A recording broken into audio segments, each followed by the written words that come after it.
Scores of families have been left with nothing and are desperately trying to rebuild their lives.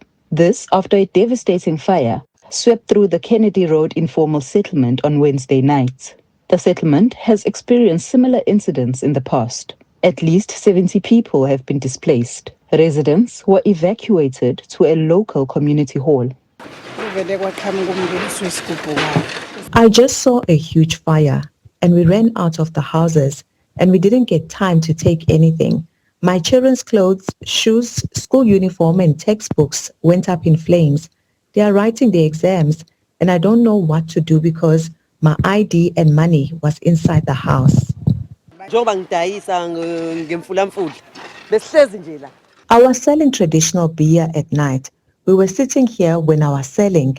When I opened the door, I was greeted by a huge flame and I started telling people there's a fire. By then, we couldn't take anything out.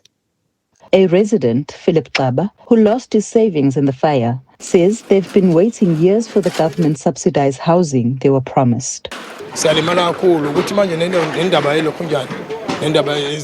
We always bear the brunt of these flames. The housing allocation process is going at a snail's pace. They've built houses in that area across the road, but we are not being given houses. They've been promising to move us. Now we have to rebuild here again.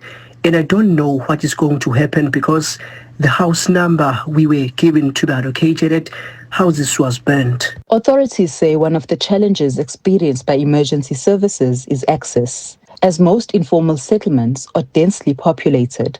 One of the key priorities of MEC Buthelezi has been to ensure that there's better coordination in the province's response to disasters. Now, where we are right now, it's an informal settlement, as you mentioned earlier on, and one of the challenges that we face in these areas is access for services. Our fire and rescue teams unable to get access easily and quickly enough into these areas.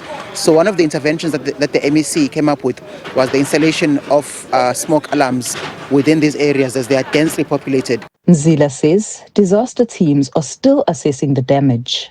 I'm Nonhlakane Phamagwaza for SABC News in Durban.